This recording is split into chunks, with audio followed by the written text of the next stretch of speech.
7 hari. Itu angka yang diberikan dokter untuk kematian saya. Suami saya mendengar angka itu, lalu tersenyum. Bukan menangis, tersenyum. Seperti orang yang baru saja memenangkan undian. Di sebelahnya berdiri adik iparnya, perempuan yang dulu saya anggap keluarga. Mereka berbisik tentang rumah, tentang perusahaan, tentang semua yang akan menjadi milik mereka.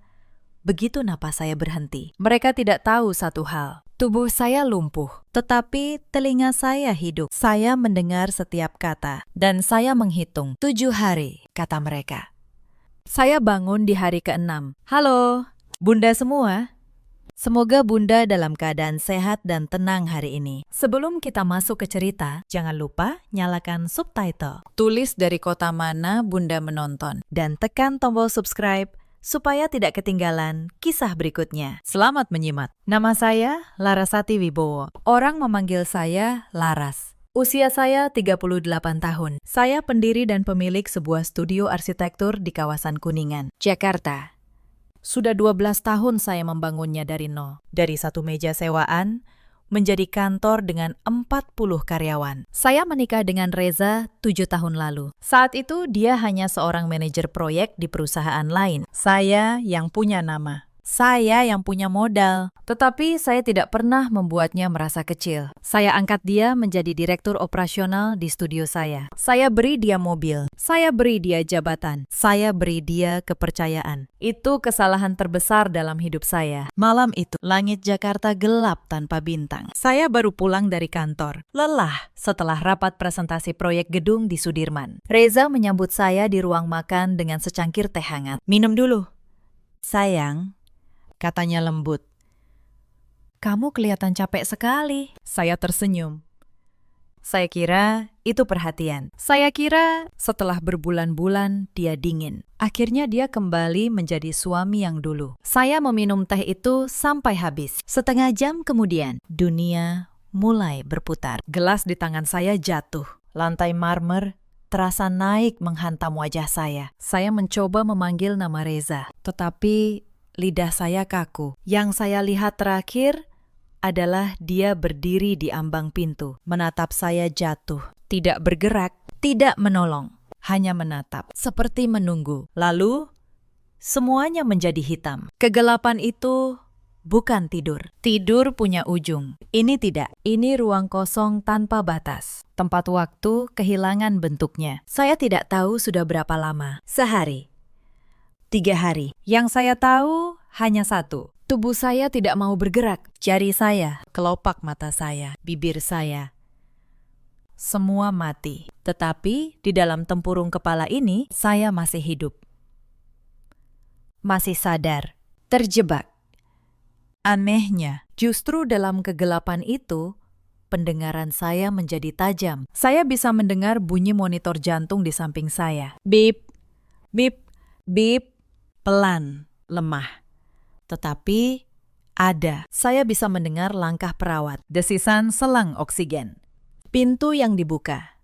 Dan saya bisa mendengar suara mereka. Bagaimana kondisinya? Dokter. Itu suara Reza. Tekanan darahnya masih sangat rendah. Jawab seorang dokter. Fungsi ginjalnya mulai menurun. Kasus keracunan seperti ini sangat berat. Pakistan. Secara realistis, kata Reza. Suaranya datar. Berapa lama istri saya bisa bertahan? Saya ingin berteriak. Suaminya bertanya. Berapa lama istrinya bisa bertahan? Dengan nada seperti orang menanyakan jadwal kereta. Tidak ada getaran. Tidak ada air mata. 7 hari adalah masa kritis, jawab dokter itu. Jika dalam 7 hari tidak ada perbaikan, kemungkinan pulih sangat kecil. Saya mengerti, kata Reza. Dan saya mendengarnya. 2 kata itu diucapkan dengan lega. Pintu tertutup. Langkah dokter menjauh. Lalu, di tengah keheningan, saya mendengar suara lain. Suara perempuan, manis, tetapi palsu. Saya kenal suara itu. Wulan, adik ipar saya, adik kandung Reza. Jadi, 7 hari, bisik Wulan. Akhirnya, sabar, jawab Reza. Seminggu lagi semuanya beres. Aku sudah pilih kamar yang menghadap taman itu. Mas, kamar Laras yang besar. Mereka tertawa. Pelan, tetapi saya dengar. Mereka tertawa di samping ranjang tempat saya sekarat. Saya pernah mencurigai hubungan mereka. Cara Wulan menyentuh lengan kakaknya terlalu lama. Cara Reza membela adiknya dalam setiap pertengkaran. Tetapi saya selalu menampar diri sendiri. Itu adik kandungnya, kata saya. Jangan berpikir kotor. Sekarang, saat saya terbaring tak berdaya, mereka bahkan tidak repot menyembunyikannya lagi. Aku sudah bicara dengan pengacara, lanjut Reza. Begitu dia meninggal, peralihan aset langsung diproses. Rumah Pondok Indah, mobil, semuanya. Dan studionya, tambah Wulan. Dan studionya, ulang Reza. Itu yang paling berharga. 40 karyawan, kontrak gedung di mana-mana. Semua jatuh ke tanganku. Begitu Laras tidak ada, telinga saya berdenging. Darah yang hampir mati di pembuluh saya seperti mendidih lagi. Mereka tidak hanya menunggu kematian saya, mereka sudah menyiapkan segalanya. Pernikahan ini, bagi Reza, hanyalah transaksi bisnis yang tinggal menunggu penyelesaian. Tetapi ada satu hal yang Reza tidak tahu. Satu hal yang akan menghancurkannya. Studio itu bukan milik kami berdua. Studio itu hanya milik saya. 100%. Begitu juga rumah Pondok Indah. 12 tahun lalu, jauh sebelum saya mengenal Reza, saya sudah mendaftarkan semuanya atas nama saya sendiri. Dengan akta yang tersimpan rapi di kantor notaris saya. Reza hanya direktur operasional. Di atas kertas, dia tidak memiliki apa-apa. Begitu saya mati tanpa wasiat yang menyebut namanya. Hukum waris memang akan memberinya bagian sebagai suami. Tetapi jika ada wasiat lain, jika ada bukti bahwa dia membunuh saya, maka dia tidak akan mendapatkan apapun kecuali penjara. Di dalam kegelapan itu, sesuatu menyala. Bukan ketakutan, kemarahan, murni dan membara. Saya harus bertahan, saya harus bangun, saya harus membalas. Dan saat itu, tanpa ada yang memperhatikan, angka di monitor jantung saya naik. Sedikit. Hanya sedikit. Hari ketiga, atau mungkin keempat, saya mulai bisa merasakan ujung jari saya kembali. Seperti semut merayap di bawah kulit. Saya tidak menunjukkannya. Saya menahan diri. Selama mereka mengira saya akan mati, saya aman. Pada saat itulah saya mendengar suara baru, suara dokter muda yang berbeda dari sebelumnya. Tenang, hati-hati. Saya Dr. Fahri dari tim ICU malam, katanya pada perawat. Saya yang akan memantau pasien Ibu Larasati malam ini. Ada sesuatu dalam suaranya yang membuat saya ingin percaya. Entah kenapa, malam itu, saat ruangan sepi, saya mengumpulkan seluruh tenaga yang tersisa. Saya menggerakkan jari telunjuk saya sekali, 2 kali, mengetuk pelan ke sisi ranjang. Dr. Fahri yang sedang memeriksa infus berhenti. Dia menoleh. Saya merasakan tatapannya. Ibu Larasati, bisiknya. Ibu bisa mendengar saya. Saya mengetuk lagi, 1 kali. Ya. Saya mendengar napasnya tertahan. Astagfirullah, gumamnya pelan. Ibu sadar. Lalu, dengan suara yang sangat rendah, hampir tidak terdengar, dia berkata sesuatu yang menyelamatkan hidup saya. Ibu, jangan tunjukkan ini pada siapapun dulu. Saya tidak tahu apa yang terjadi di sini. Tetapi hasil laboratorium ibu tidak wajar. Ini bukan keracunan makanan biasa. Ini racun yang diberikan bertahap. Percayalah pada saya. Berpura-puralah masih koma sampai ibu cukup kuat. Saya mengetuk 1 kali lagi. Ya.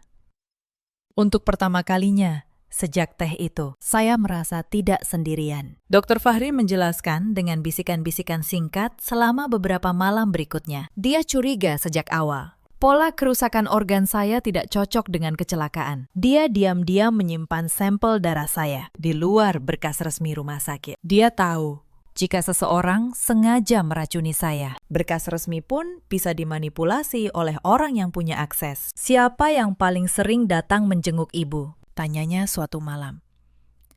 Saya tidak bisa menjawab dengan kata, tetapi dia mengerti dari caranya bertanya sendiri. Suami ibu dan adiknya, mereka selalu berdua. Saya mengetuk. Ya, dia diam lama. Ibu, katanya akhirnya, mulai malam ini. Telepon genggam ibu yang ada di laci akan saya nyalakan dan saya letakkan di bawah bantal dalam keadaan merekam. Apapun yang mereka katakan di ruangan ini akan terekam. Ibu hanya perlu bertahan dan mendengar. Saya mengetuk 2 kali. Terima kasih. Mulai malam itu, ruangan ICU saya berubah menjadi perangkap. Dan saya, perempuan yang mereka kira sudah setengah mati, menjadi pemburu yang menunggu dengan sabar dalam keheningan kegelapan itu. Ingatan-ingatan mulai berdatangan. Potongan-potongan kecil yang dulu saya abaikan, kini terasa seperti peringatan yang saya tolak untuk dengar. Saya ingat 6 bulan lalu, saat Reza tiba-tiba sangat tertarik pada dokumen perusahaan. Dia minta saya menjelaskan struktur kepemilikan studio, siapa pemegang aktanya, di mana surat-surat penting disimpan. Saat itu, saya bangga. Saya kira suami saya akhirnya peduli pada bisnis kami. Sekarang saya tahu, dia sedang memetakan apa yang akan dia rebut. Saya ingat bagaimana Wulan mulai sering menginap di rumah kami dengan alasan kosnya direnovasi. Bagaimana dia selalu ada di dapur saat Reza menyeduhkan minuman untuk saya. Bagaimana mereka berhenti bicara setiap kali saya masuk ruangan. Saya ingat 3 bulan terakhir, saat tubuh saya mulai sering lemas. Dokter umum bilang, saya hanya kelelahan, kurang vitamin. Reza dengan penuh perhatian membelikan saya suplemen, membuatkan saya jus setiap pagi. Saya minum semuanya, percaya penuh. Padahal di setiap gelas itu mungkin ada sedikit racun yang menggerogoti saya pelan-pelan. Betapa mudahnya menipu orang yang mencintai Anda. Karena cinta membuat kita memilih untuk percaya. Bahkan saat tubuh kita sendiri sudah berteriak ada yang salah. Saya tidak akan pernah mengulangi kesalahan itu. Mulai sekarang, saya akan mendengarkan insting saya. Dan insting saya berkata, 2 orang ini harus membayar. Insiden pertama datang 2 hari kemudian. Wulan masuk ke ruangan, sendirian. Saya mendengar langkahnya mendekat. Lalu, suara plastik dibuka. Parfum mahal. Dia berdiri di samping saya. Kamu tahu, Laras, bisiknya. Yakin, saya tidak bisa mendengar. Aku selalu benci caramu memandangku. Seolah aku cuma adik ipar miskin yang menumpang hidup di keluarga ini. Sekarang lihat, rumahmu akan jadi rumahku. Suamimu sudah jadi milikku sejak lama. Dia menyentuh tangan saya dengan jijik, lalu melepaskannya seperti membuang sampah. Telepon di bawah bantal, saya merekam setiap kata. Saya menahan diri untuk tidak bergerak. Tetapi di dalam, saya menyimpan suara itu seperti menyimpan bukti. Insiden kedua, saya mendengar Reza menelepon pengacaranya tepat di samping ranjang saya. Pakistan, dokumen pengalihan studio sudah siap. Bagus. Kita tunggu surat kematiannya saja. Saya juga mau ubah penerima asuransi jiwa istri saya. Nilainya 2 miliar. Pastikan atas nama saya, 2 miliar. Suami saya sudah menghitung harga nyawa saya sampai ke angka terakhir. Insiden ketiga lebih dingin lagi. Seorang perawat senior yang ternyata kerabat jauh Reza mulai sering mengganti catatan medis saya. Dokter Fahri memergokinya. Catatan tekanan darah saya yang sebenarnya mulai membaik ditulis ulang menjadi memburuk. Mereka ingin grafik resmi menunjukkan bahwa saya semakin dekat dengan kematian, supaya tidak ada yang curiga ketika saya benar-benar meninggal. Mereka berencana mempercepatnya. Bu, bisik Dokter Fahri panik suatu malam. Saya melihat dosis obat di infus ibu sudah diutak-atik. Untung saya periksa. Mulai sekarang, hanya saya yang akan memasang infus ibu. Saya tidak akan membiarkan mereka. Saya sadar saat itu juga.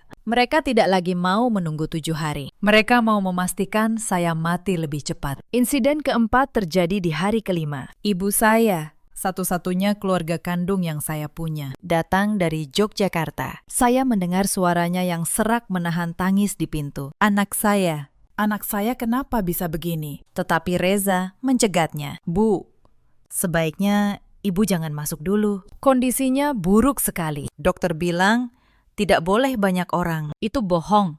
Reza tidak mau ibu saya berlama-lama di ruangan. Dia takut ibu saya menyadari sesuatu. Dia mengusir satu-satunya orang yang benar-benar mencintai saya dengan alasan palsu. Saya mendengar ibu saya menangis di lorong dan saya yang terbaring di balik pintu tidak bisa memanggilnya. Tidak bisa berkata, "Bu, saya di sini. Saya masih hidup." Mereka yang melakukan ini, air mata mengalir dari sudut mata saya. Saya tidak bisa menahannya. Untung tidak ada yang melihat. Insiden kelima. Saya mendengar Wulan dan Reza bertengkar kecil. Bukan karena menyesal, karena rakus. Setelah ini beres, studio dijual saja. Mas, kata Wulan.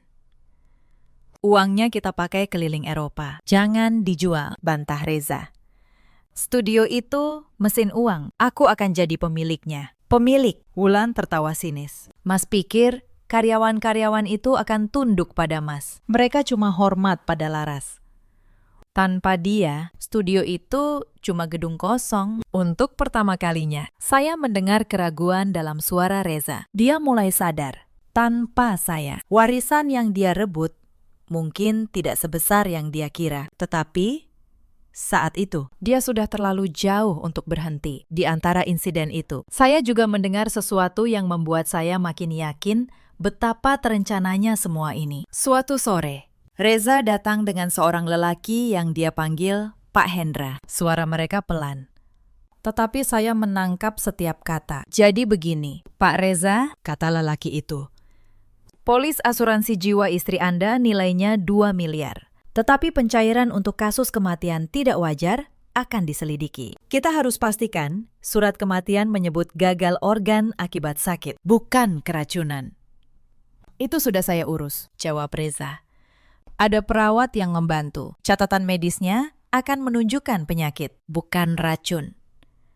Bagus. Lalu untuk studio dan rumah, kita perlu Anda terdaftar sebagai ahli waris utama. Anda yakin tidak ada wasiat lain? Laras tidak pernah bicara soal wasiat, kata Reza yakin. Semua akan jatuh ke saya sebagai suami. Saya hampir tersenyum di dalam kegelapan saya. Reza begitu yakin. Padahal 12 tahun lalu, jauh sebelum mengenalnya, saya sudah menulis wasiat yang menyebut nama ibu saya, bukan suami. Kepercayaan diri Reza justru menjadi jebakannya sendiri. Lelaki bernama Pak Hendra itu, saya catat namanya dalam ingatan. Nanti, dia juga akan ikut diseret ke pengadilan sebagai komplotan pemalsuan asuransi. Insiden keenam adalah saat saya hampir tertangkap. Saya sudah bisa menggerakkan tangan dengan lebih baik. Suatu siang, secara refleks, jari saya mengepal saat mendengar tawa Wulan. Seorang perawat melihatnya. Tadi tangannya bergerak, katanya. Jantung saya hampir berhenti. Jika mereka tahu saya sadar, mereka akan membunuh saya malam itu juga. Tetapi, Dr. Fahri yang kebetulan ada langsung menengahi. Itu refleks involunter, biasa terjadi pada pasien koma, bukan tanda kesadaran. Sistem sarafnya masih kacau. Dia berkata dengan tenang, dan perawat itu percaya. Malam itu, Dr. Fahri berbisik, "Ibu, kita harus bergerak cepat." Mereka mulai memperhatikan. Saya sudah hubungi seseorang, notaris ibu, Pak Sungkono. Dia akan datang besok, menyamar sebagai petugas administrasi rumah sakit. Insiden ketujuh adalah pertemuan rahasia itu. Pak Sungkono, notaris yang sudah 12 tahun memegang seluruh dokumen saya, masuk ke ruangan dengan seragam petugas. Dia berpura-pura mencatat data pasien, tetapi dia datang membawa kabar. "Bu Laras," bisiknya. "Saya tahu ibu mendengar saya. Saya bawa kabar penting. Tuan Reza datang ke kantor saya minggu lalu. Dia membawa surat kuasa palsu. Mengaku ibu menandatanganinya sebelum koma untuk mengalihkan kepemilikan studio kepadanya. Saya menolak. Tanda tangannya jelas dipalsukan. Saya simpan surat palsu itu sebagai bukti. Saya mengetuk ranjang dengan kuat. Sekarang, saya punya semuanya. Rekaman pengakuan, surat kuasa palsu, sampel racun, catatan medis yang dimanipulasi. Satu hal lagi. Bu, lanjut Pak Sungkono. Wasiat yang ibu titipkan dulu masih sah. Seluruh aset jatuh ke ibunda ibu jika terjadi sesuatu, bukan ke suami. Reza tidak akan mendapat sepeser pun. Tetapi untuk mengamankan ini, ibu harus bangun. Ibu harus bisa bicara di depan polisi. Bangun. Itulah yang saya butuhkan. Sementara itu, Dr. Fahri menemukan sesuatu yang membuat darah saya membeku. Suatu malam, dia berbisik. Suaranya gemetar menahan amarah. "Bu, saya periksa rekam pembelian obat di apotik dekat sini. Atas permintaan inspektur. Nama Wulan tercatat membeli pestisida konsentrat 3 kali dalam 2 bulan terakhir. 3 kali. Bu, mereka tidak meracuni ibu sekali. Mereka melakukannya bertahap, sedikit demi sedikit, supaya terlihat seperti penyakit yang memburuk perlahan." Saya terdiam. Selama berminggu-minggu sebelum saya jatuh, saya memang sering merasa mual, lemas, pusing. Saya kira itu kelelahan kerja. Ternyata mereka sudah mulai membunuh saya jauh sebelum malam teh itu. Setiap makanan, setiap minuman yang Reza bawakan dengan senyum, mungkin sudah mengandung racun. 7 tahun pernikahan, dan entah sejak kapan, suami saya mulai meracuni saya pelan-pelan, sambil tetap memanggil saya sayang. Ada lagi. "Bu," lanjut Dr. Fahri, "saya menemukan bahwa Wulan beberapa kali datang sendirian dan mencoba menyentuh selang infus ibu saat perawat lengah. Saya pasang kamera kecil di sudut ruangan, milik saya pribadi. Sekarang gerak-gerik mereka di kamar ini terekam, gambar dan suara. Mereka tidak akan bisa berkilah bahwa rekaman suara itu palsu. Saya mengetuk ranjang dengan kuat. Kamera. Bukti visual. Sekarang jaring itu benar-benar rapat. Tidak ada celah untuk mereka lolos. Insiden itu mengubah sesuatu dalam diri saya. Sebelumnya saya masih menyimpan secuil harapan bodoh. Bahwa mungkin Reza hanya hilaf sesaat. Bahwa mungkin Wulan yang menghasutnya. Tetapi pembelian racun 3 kali selama 2 bulan menghapus harapan itu sampai habis. Ini bukan hilaf. Ini pembunuhan yang direncanakan dengan sabar oleh 2 orang yang setiap hari makan satu meja dengan saya. Malam itu, saya berhenti merasa sedih. Yang tersisa hanya tekad. Saya akan hidup, dan saya akan memastikan mereka membayar untuk setiap tetes racun itu. Insiden ke-8 adalah malam terburuk. Reza dan Wulan masuk bersama, larut malam. Saat mereka pikir tidak ada Dr. Fahri, saya mendengar Reza menutup pintu. "Besok, hari ke-7, kata Reza. "Aku sudah bicara dengan perawat. Malam ini dosisnya akan kita tambah. Pagi nanti, dia sudah tidak ada. Surat kematian sudah disiapkan." Akhirnya, bisik Wulan. Saya mendengar langkah mendekati infus saya. Tangan menyentuh selang. Saya tahu jika cairan itu masuk, saya benar-benar mati. Saya sudah cukup kuat untuk bergerak. Tetapi, jika saya bergerak sekarang, mereka akan tahu dan langsung mencekik saya. Saya berdoa dalam hati. Untuk pertama kalinya, sejak lama. Lalu, pintu terbuka. "Maaf, jam besuk sudah lewat." Suara Dr. Fahri, tegas. "Dan saya yang bertanggung jawab atas infus pasien ini. Tidak ada yang boleh menyentuhnya selain saya. Silakan keluar." Ada keheningan tegang. Lalu, langkah Reza menjauh, marah. "Kita lihat saja besok, dokter."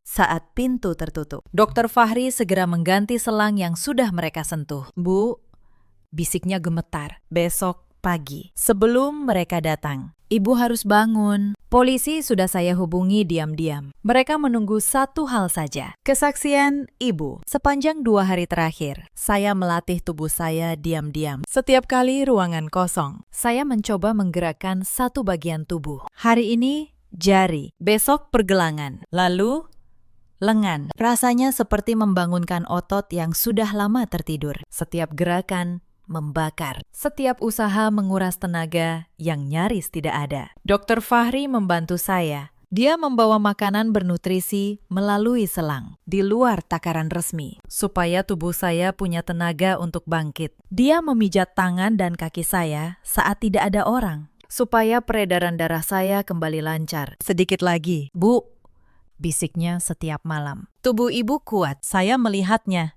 Ibu akan bangun tepat waktu. Insiden ke-9. Ke-9 dan terakhir dalam kegelapan adalah malam saya memutuskan untuk hidup. Sepanjang malam itu saya melatih diri, menggerakkan jari, lengan, leher, mencoba membuka mata. Setiap gerakan terasa seperti mengangkat gunung. Tetapi saya membayangkan wajah ibu saya menangis di lorong. Saya membayangkan tawa Wulan. Saya membayangkan dua kata Reza yang diucapkan dengan lega. Saya mengerti. Dan saya bangkit.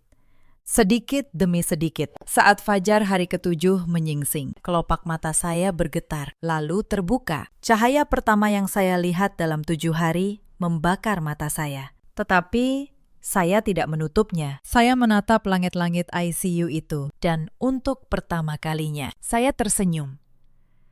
Mereka memberi saya 7 hari untuk mati. Saya akan menggunakan hari ke-7 itu untuk bangkit. Hal pertama yang saya lakukan bukan berteriak, bukan menangis. Saya berbaring diam, menata napas, dan menyusun rencana. 12 tahun membangun perusahaan mengajari saya satu hal. Kemarahan yang meledak hanya melukai diri sendiri. Kemarahan yang dingin dan terencana melukai musuh. Dr. Fahri masuk pagi itu untuk pemeriksaan rutin. Saat dia melihat mata saya terbuka, dia hampir menjatuhkan papan jalannya. "Ibu," bisiknya.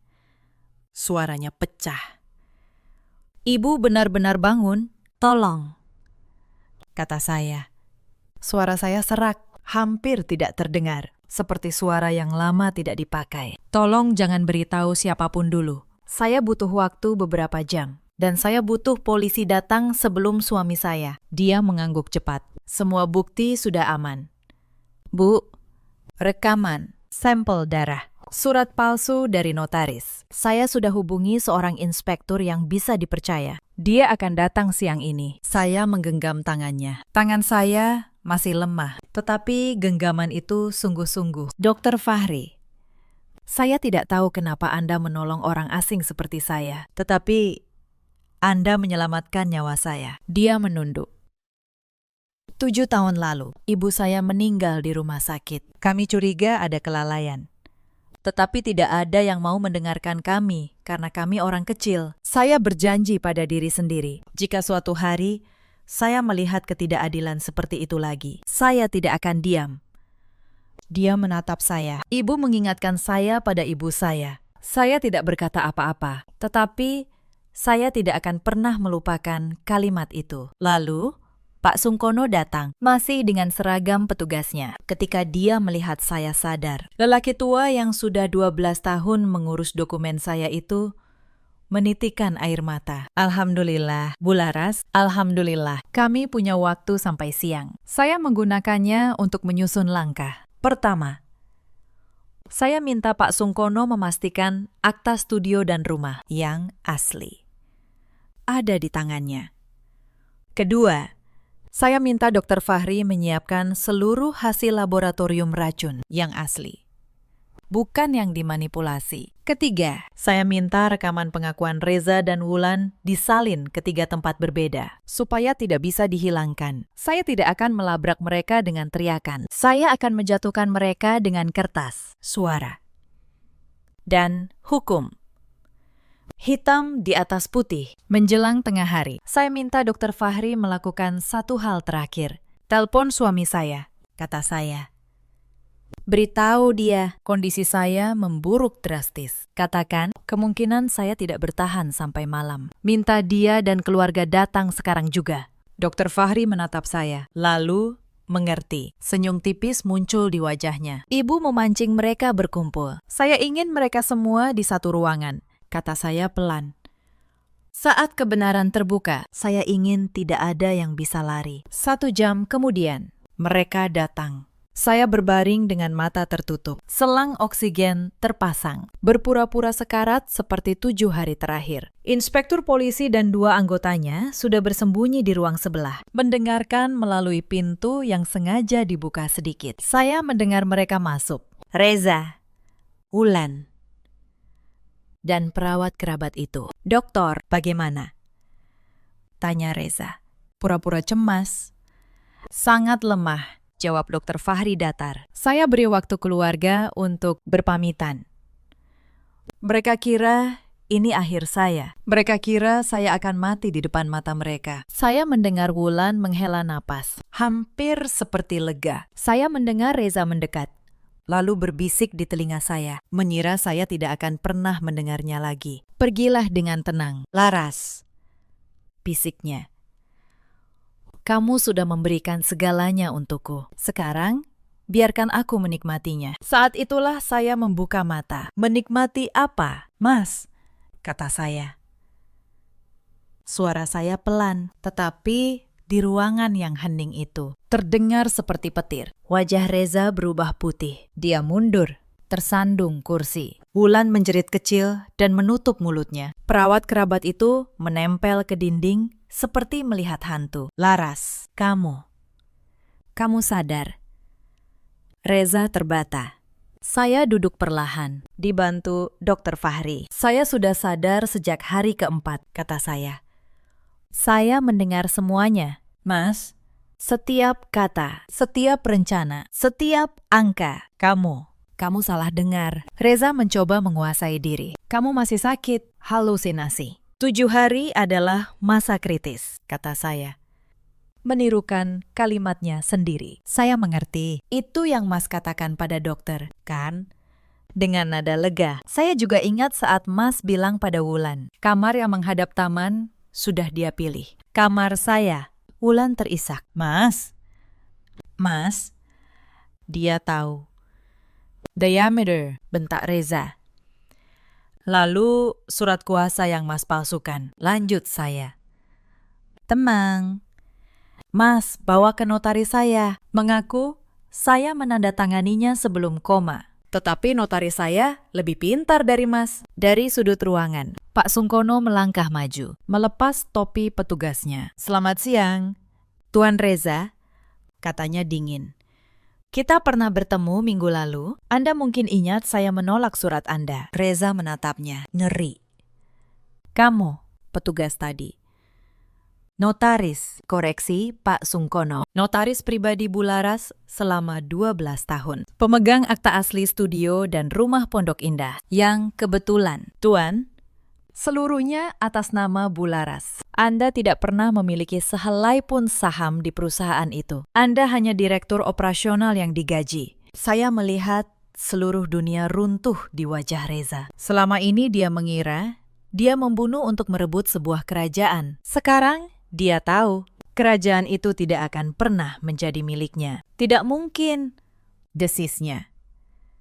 Sebagai suami, aku berhak atas warisan. Hanya jika istri Anda mati secara wajar, kata Dr. Fahri. Melangkah maju dengan map di tangannya. Dan ini, dia membuka map itu. Adalah hasil toksikologi darah Bularas. Saya simpan secara pribadi, di luar berkas yang Anda manipulasi. Rakun organofosfat. Diberikan bertahap selama berminggu-minggu. Bukan kecelakaan. Bukan keracunan makanan. Pembunuhan berencana. Belum selesai. Mas, kata saya. Mas ingat Pak Hendra. Lelaki yang Mas bawa untuk mengurus pencairan asuransi 2 miliar itu. Pembicaraan kalian juga terekam. Lengkap dengan rencana memalsukan surat kematian saya. Wajah Reza semakin pucat. Dia tidak menyangka saya tahu sejauh itu. Dan ini, kata saya. Mengangkat telepon genggam yang sudah disiapkan Dr. Fahri adalah suara kalian sendiri. Saya menekan tombol putar. Suara Reza memenuhi ruangan. Begitu dia meninggal, peralihan aset langsung diproses. Lalu, suara Wulan. Aku sudah pilih kamar yang menghadap taman itu. Lalu, tawa mereka. Tawa di samping ranjang orang sekarat. Wajah Wulan hancur. Itu rekayasa. Itu bukan suaraku. Suara kalian sangat jelas, kata saya. Dan ada salinannya di 3 tempat. Kalian tidak bisa menghapusnya. Saat itulah pintu ruang sebelah terbuka. Inspektur polisi melangkah masuk, diikuti 2 anggotanya. Saudara Reza Pratama, kata inspektur itu. Saudari Wulan Pratama, kalian ditahan atas dugaan percobaan pembunuhan berencana, pemalsuan dokumen, dan penggelapan. Kalian berhak untuk diam. Segala yang kalian katakan dapat digunakan untuk memberatkan kalian di pengadilan. Reza terkulai.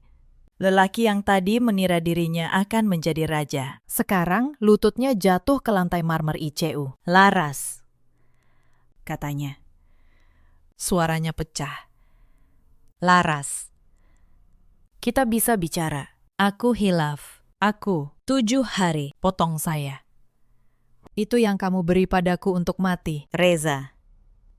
Dan dalam 7 hari itu, kamu tidak sekalipun memegang tanganku karena cinta. Kamu hanya menghitung. Sekarang, biarkan hukum yang menghitung untukmu. Mereka di Borgo. Wulan menjerit histeris saat diseret keluar. Merobek-robek kerahnya sendiri. Ini tidak adil. Aku hanya menuruti Mas Reza. Semua ide ini darinya. Reza menoleh padanya, mata penuh kebencian. Mulutmu yang membuat kita ketahuan, Wulan. Mereka saling menyalahkan sampai ke ambang pintu. Cinta yang mereka bangun di atas pengkhianatan runtuh hanya dalam hitungan menit. Di lorong rumah sakit yang sama, tempat mereka dulu tertawa. Saya tidak merasa bahagia, tidak juga puas. Hanya lega. Lega bahwa saya masih hidup. Lega bahwa kebenaran akhirnya berdiri tegak. Saat ruangan kembali sepi, pintu terbuka sekali lagi. Ibu saya masuk. Dipapah perawat. Wajahnya basah air mata. Begitu melihat saya duduk dan menatapnya, dia terhuyung ke arah saya. Laras, Laras, anakku. Bu, kata saya.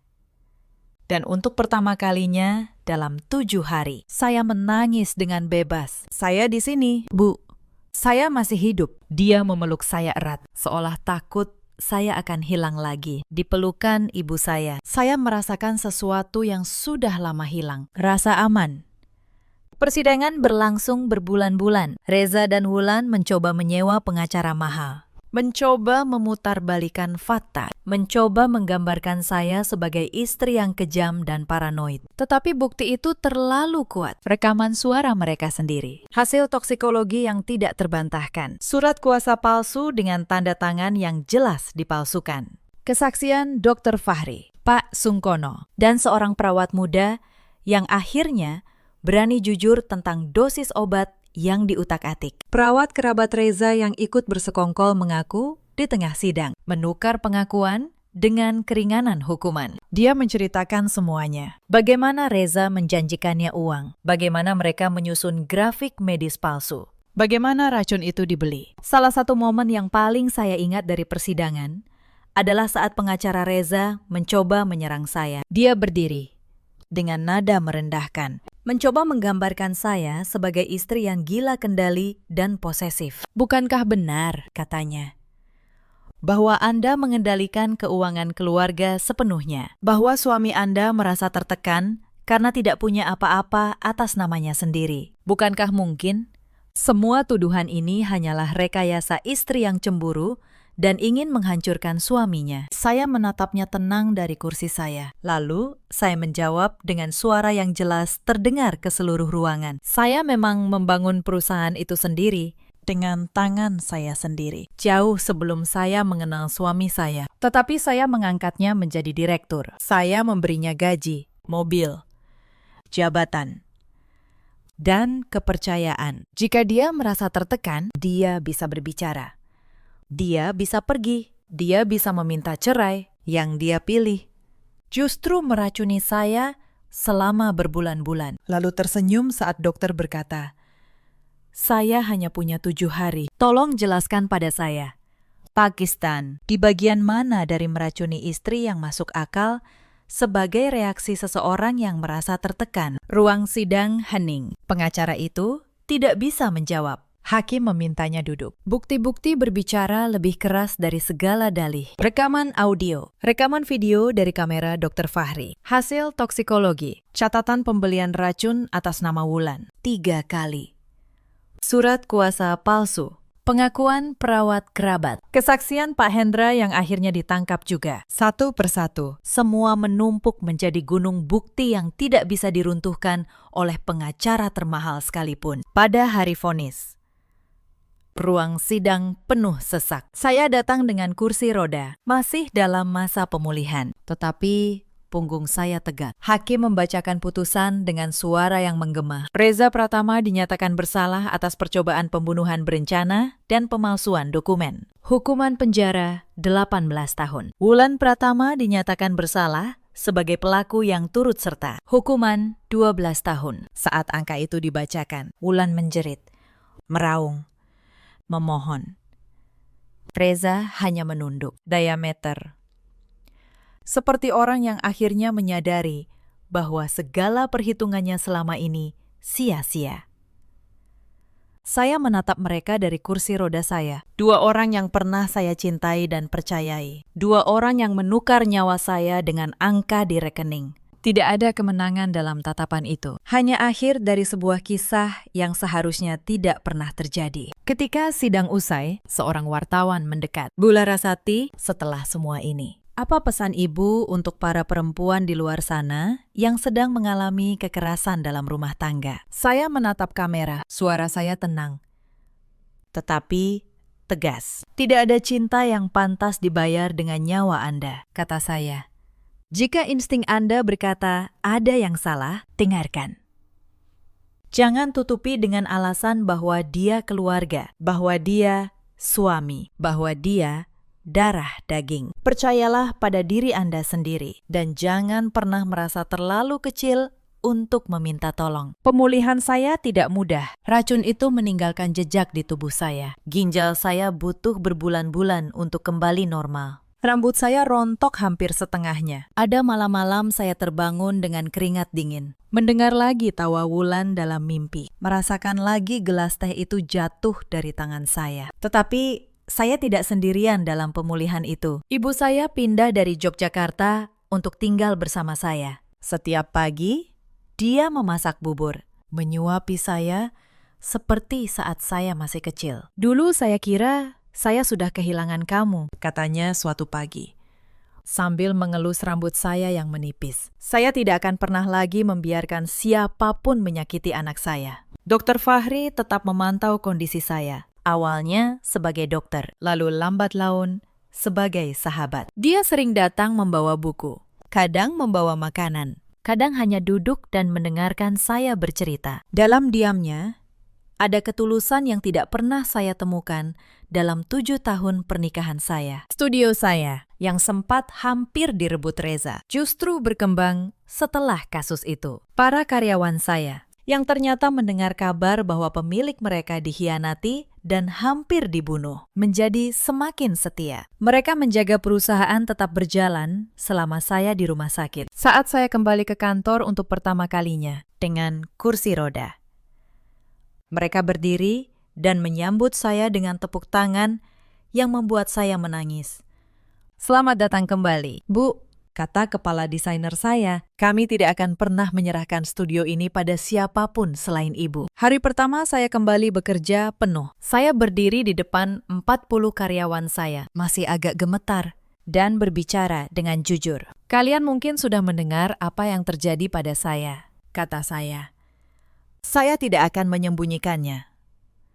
Saya dikhianati oleh orang yang paling dekat dengan saya, dan saya hampir kehilangan nyawa. Tetapi saya berdiri di sini hari ini karena ada orang-orang baik yang menolong saya, dan karena saya menolak untuk menyerah. Studio ini adalah hidup saya, dan saya berjanji selama saya masih bernapas, saya akan menjaganya, dan saya akan menjaga kalian semua. Ruangan itu hening, lalu pecah oleh tepuk tangan. Saya melihat beberapa karyawan saya menangis. Saat itu, saya sadar perusahaan ini bukan sekedar bisnis. Ini keluarga yang saya bangun. Keluarga yang tidak pernah mengkhianati saya. Saya membuka cabang baru di Bandung beberapa bulan kemudian. Tetapi, cabang itu berbeda. Saya khususkan untuk proyek sosial. Membangun rumah aman, shelter, untuk perempuan dan anak korban kekerasan dalam rumah tangga. Setiap desainnya, saya pastikan punya satu hal yang dulu tidak saya miliki. Pintu yang bisa dikunci dari dalam, dan jalan keluar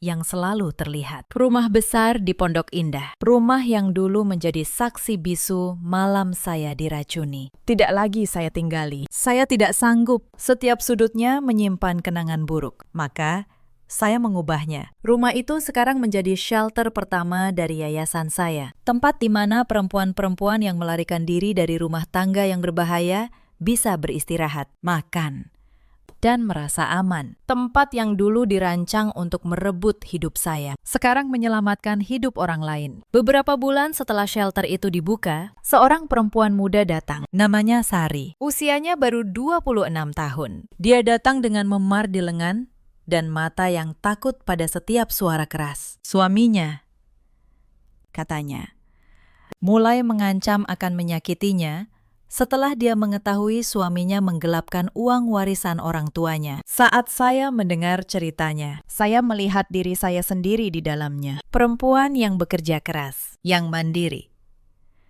tetapi yang terus mencari alasan untuk tetap bertahan dalam rumah yang berbahaya. Apa saya berlebihan? Bu, tanya Sari pelan.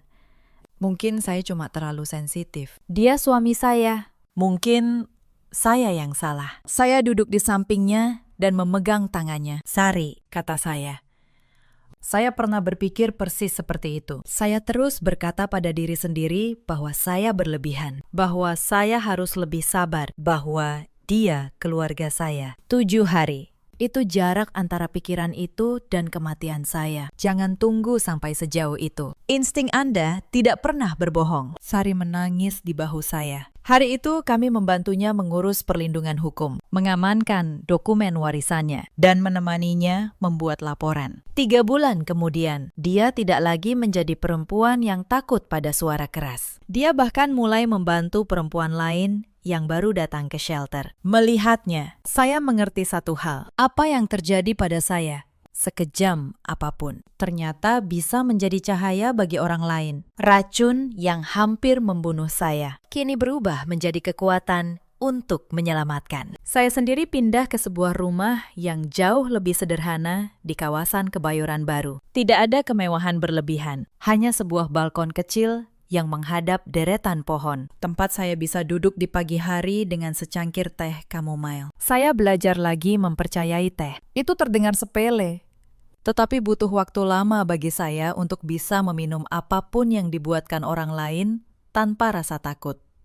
Penyembuhan datang dalam hal-hal kecil seperti itu. Reza, dari dalam penjara, sempat mengirim surat. Beberapa lembar penuh permintaan maaf, penuh dalih, penuh kalimat tentang hilaf dan setan yang menggoda. Dia menulis bahwa Wulan yang menghasut, bahwa dia sebenarnya masih mencintai saya, bahwa jika saya mau menarik tuntutan, kita masih bisa memperbaiki semuanya. Saya membaca surat itu 1 kali, lalu saya bakar di wastafel. Bukan karena dendam, tetapi karena saya akhirnya mengerti satu hal. Orang yang sanggup menghitung berapa lama saya bisa bertahan hidup, lalu tersenyum mendengar jawabannya, tidak pernah benar-benar mencintai saya. Dan saya tidak berutang pengampunan kepada seseorang yang menukar nyawa saya dengan 2 miliar rupiah. Wulan tidak pernah mengirim apa-apa. Saya dengar dari pengacara saya bahwa di penjara dia kehilangan kecantikannya